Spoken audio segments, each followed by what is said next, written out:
નમસ્કાર મિત્રો, સીધું ને સટના એપિસોડમાં આપણે association four democratic reforms ADR ત્યારે તો બહુ જાણીતી સંસ્થા છે, દેશભરમાં જાણીતી સંસ્થા છે અને એ કેટલાક અભ્યાસ કરે છે. એના એક અભ્યાસની આપણે વાત કરવાની છે. અબજોપતિ મિનિસ્ટરોમાં કોણ ક્યાં છે અને મિનિસ્ટરોમાં કેટલા ગુનેગારો છે, જેમના પર ગુનાના આરોપ છે, કેટલા ગંભીર ગુનાઓ છે, એમનું શિક્ષણ કેટલું છે, એના વિશે અભ્યાસ કરવામાં આવ્યો છે. એનો છેલ્લો રિપોર્ટ ડોક્ટર જગદીપ છોકર, જે એના સંસ્થાપક ટ્રસ્ટી છે, એમના થકી અમને પ્રાપ્ત છે. અને એમાં આપણે ગુજરાતની તો વાત કરવાના જ છીએ, પરંતુ સૌથી ઉપર જેનું નામ છે અબજોપતિઓમાંથી, મિનિસ્ટરોમાંથી, એમાં કોણ છે એની પણ આપણે વાત કરીશું. પણ આ જે અભ્યાસ છે એ અભ્યાસ 27 રાજ્યોની વિધાનસભાઓ અને 3 કેન્દ્ર શાસિત પ્રદેશો અને કેન્દ્રીય મંત્રી પરિષદ, એના કુલ મળીને 652 માંથી 643 મંત્રીઓનું આમાં વિશ્લેષણ કરવામાં આવ્યું છે.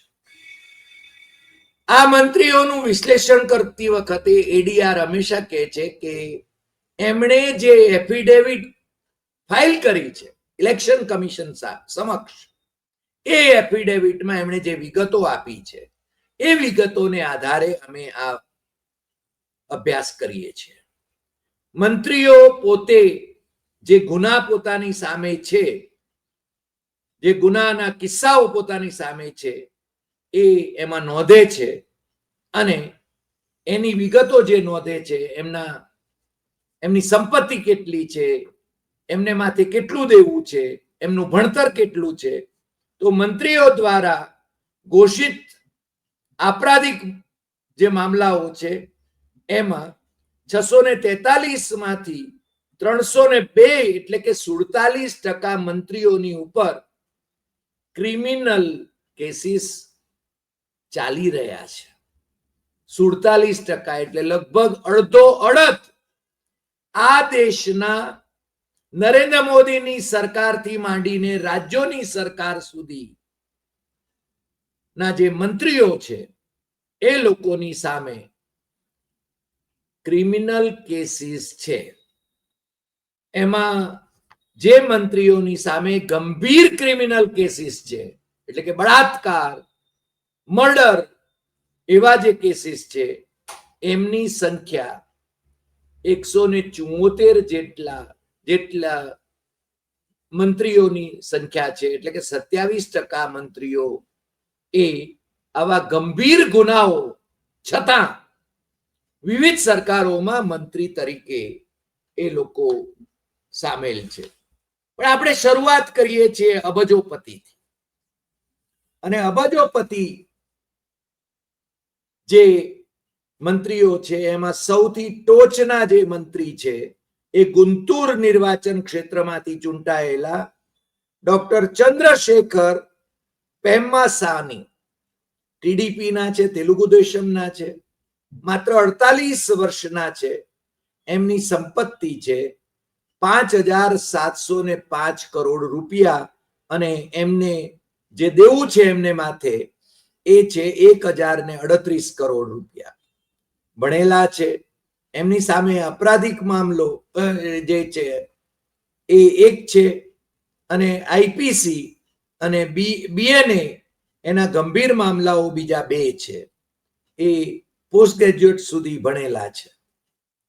બીજા ક્રમે જે આવે છે એ તમને જરા નવાઈ લાગશે, એ કોંગ્રેસના, કર્ણાટક કોંગ્રેસના અધ્યક્ષ અને કર્ણાટકમાં કોંગ્રેસની સરકારમાં નાયબ મુખ્યમંત્રી, જેમને નરેન્દ્ર મોદીની સરકારે અગાઉ તિહાર જેલમાં પણ મોકલી આપ્યા હતા અને છાશવારે એમને ત્યાં ઈડી અને સીબીઆઈ ની રેડ થતી હોય છે, એ ડીકે શિવકુમાર છે, જે આટલા બધા ત્રાસ છતાં એ છે ને ભારતીય જનતા પાર્ટીના નરેન્દ્ર મોદીને ઝૂક્યા નથી. એ ઇન્ડિયન નેશનલ કોંગ્રેસના નેતા છે, 60 વર્ષના છે, પોસ્ટ ગ્રેજ્યુએટ થયેલા છે. એમની સંપત્તિ, કુલ સંપત્તિ 1413 કરોડ રૂપિયા છે અને એમને માટે જે દેવું છે એ 265 કરોડ રૂપિયા છે. એમના પછી ત્રીજા ક્રમે જે આવે છે એ પાછા આંધ્રપ્રદેશના મુખ્યમંત્રી છે નરચંદ્રબાબુ નાયડુ. એ તેલુગુ દેશમના સુપ્રીમો છે, 74 વર્ષના છે. એમની સંપત્તિ 931 કરોડ રૂપિયા છે.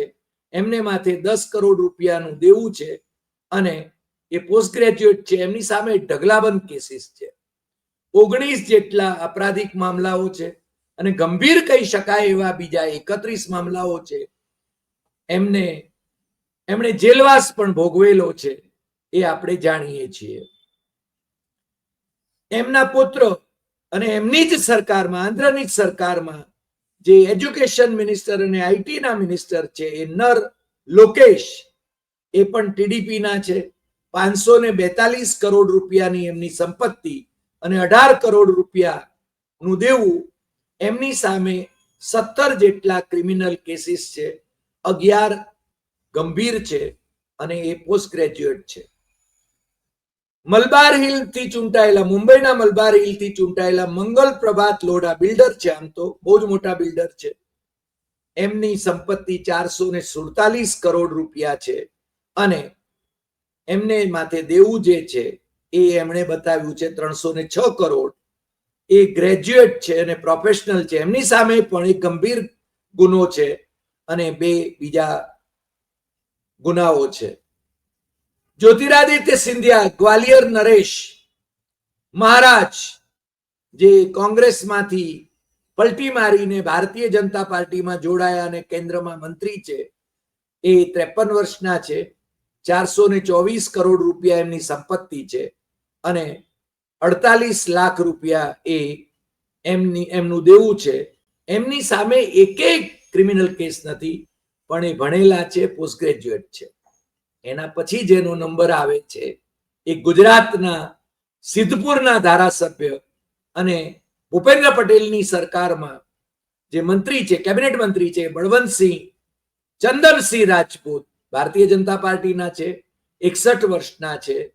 372 કરોડ રૂપિયાની એમની સંપત્તિ સામે 12 કરોડ રૂપિયા એમનું દેવું છે અને એ ગ્રેજ્યુએટ તો થયેલા છે. એ જ રીતે અરુણાચલ પ્રદેશના જે કોંગ્રેસમાંથી સાગમટે ભારતીય જનતા પાર્ટીમાં બધાને લઈને, ધારાસભ્યોને લઈને જોડાયેલા પેમા ખાંડુ, એ 44 વર્ષના છે. એમનો નંબર 13મો આવે છે. 332 કરોડ રૂપિયા એમની સંપત્તિ અને 180 કરોડ રૂપિયા દેવું છે.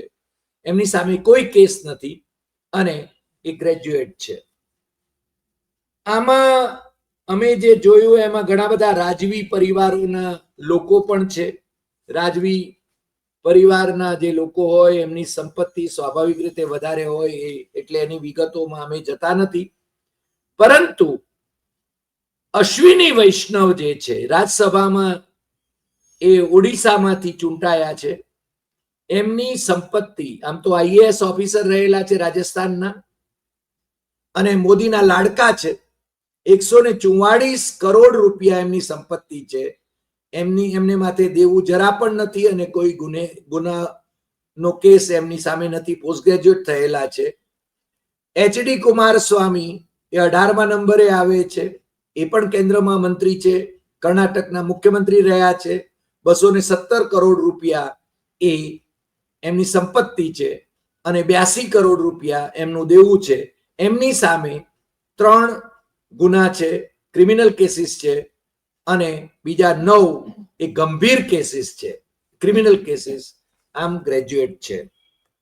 પણ આ બધાની વાત આપણે જ્યારે કરીએ છીએ ત્યારે મને લાગે છે કે સૌથી વધારે ગુનેગાર મંત્રીઓ કયા રાજ્યમાં છે, અથવા તો કેન્દ્રમાં કેટલા ગુનેગાર કહી શકાય, કારણ કે હવે જો અમિત શાહે જે બંધારણીય સુધારો જે લાવ્યા છે, એમણે જે રજૂ કર્યો છે અને હવે તો એ જોઈન્ટ પાર્લામેન્ટરી કમિટી સમક્ષ મોકલવામાં આવ્યો છે, જે આમ તો હાઉસમાં એમની પાસે એટલી બહુમતી નથી, 2/3 એટલે એ પાસ થઈ શકે એમ નથી, પરંતુ ડરાવવા ધમકાવવા માટે એમને જે ન ગાંઠે એમને ડરાવવા ધમકાવવા માટે જે બંધારણીય સુધારો હમણાં લાવ્યા છે, એ જો અમલમાં આવે તો આમાંના એમના પોતાના મંત્રીઓ કેટલા એમાં ટકી શકે અથવા તો ઘર ભેગા થઈ શકે એ તમે જોઈ શકો છો. કારણ કે અમિત શાહના આ બંધારણીય સુધારામાં એક જોગવાઈ છે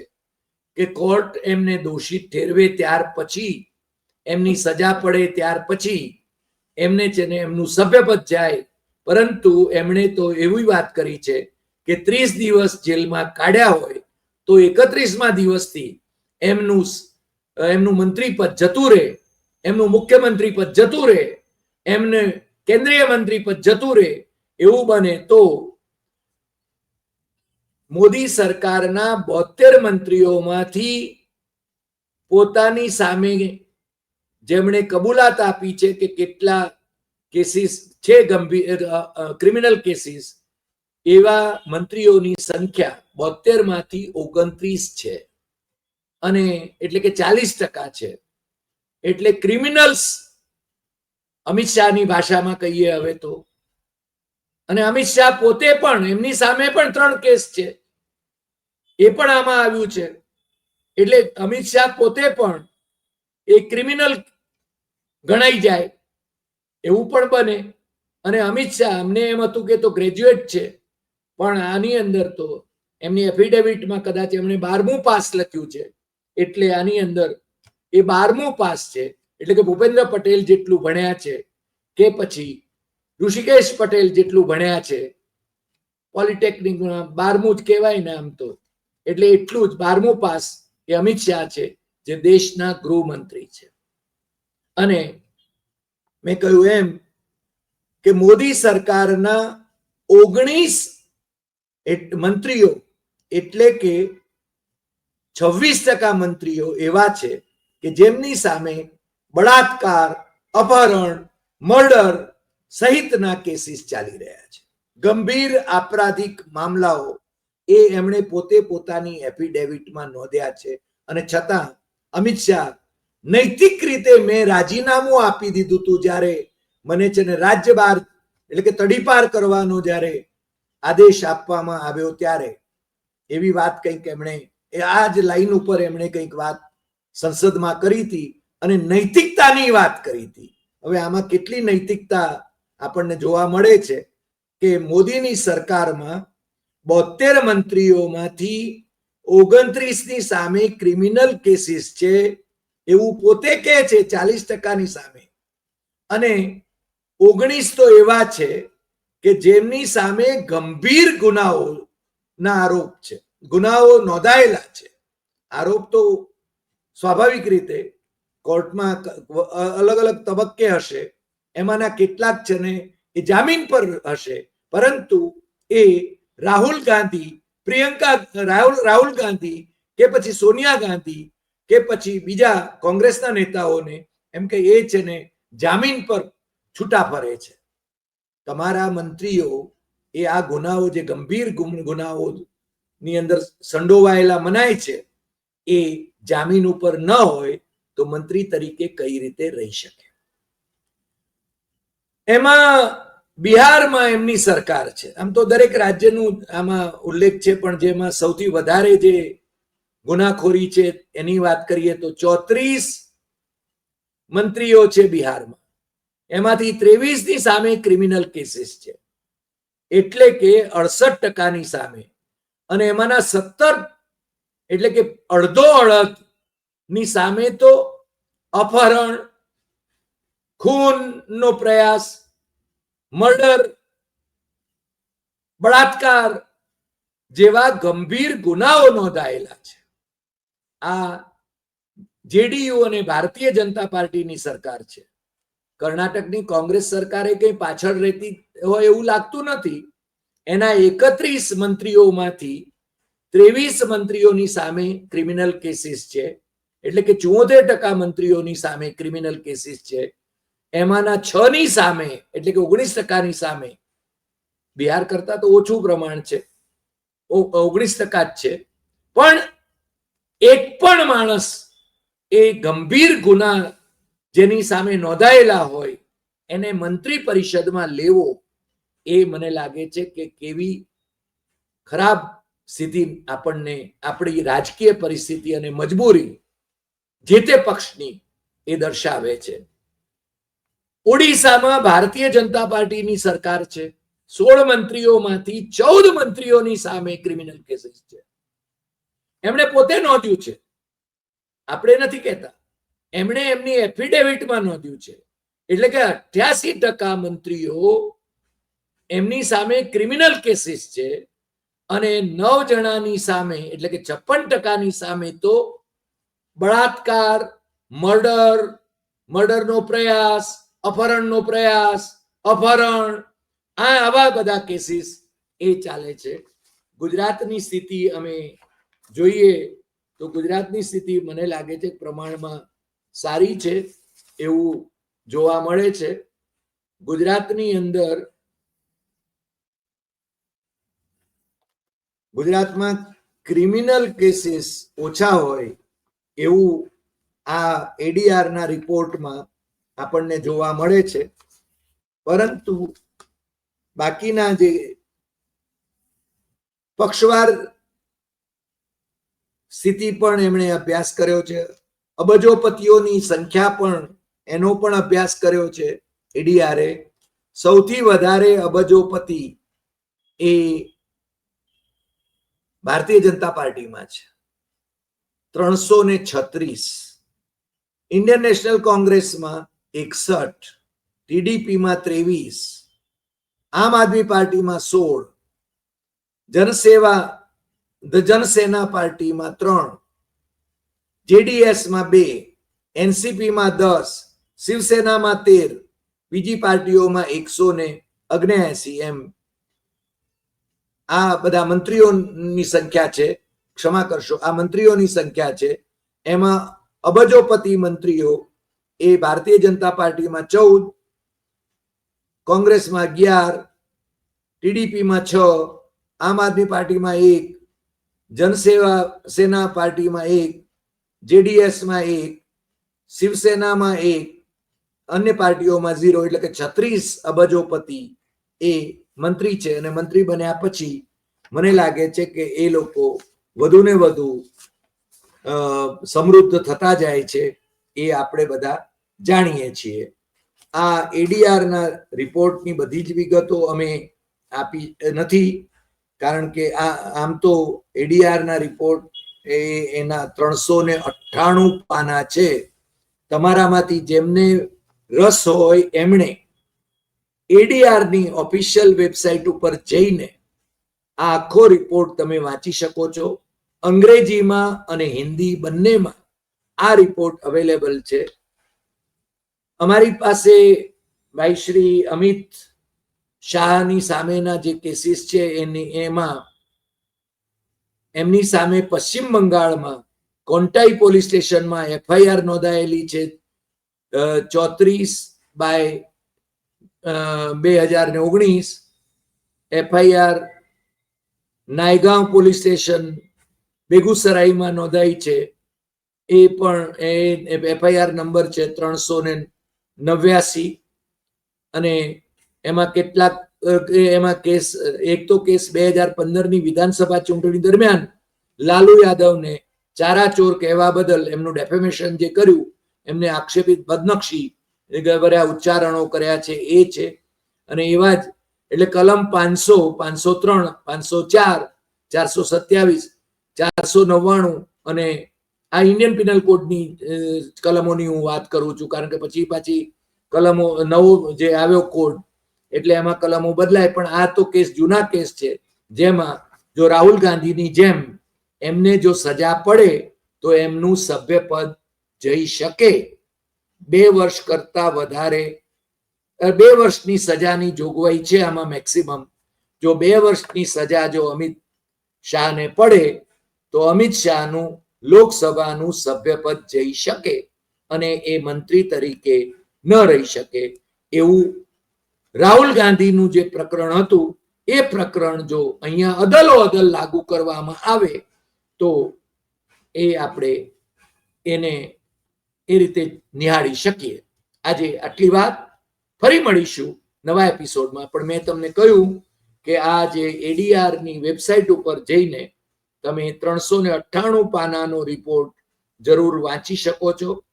ADRindia.org ઉપર તમે જઈને આખો રિપોર્ટ વાંચી શકો છો. તમને રિપોર્ટ વાંચવાની મજા આવે એવા એટલી વિગતો એની અંદર તમને મળશે.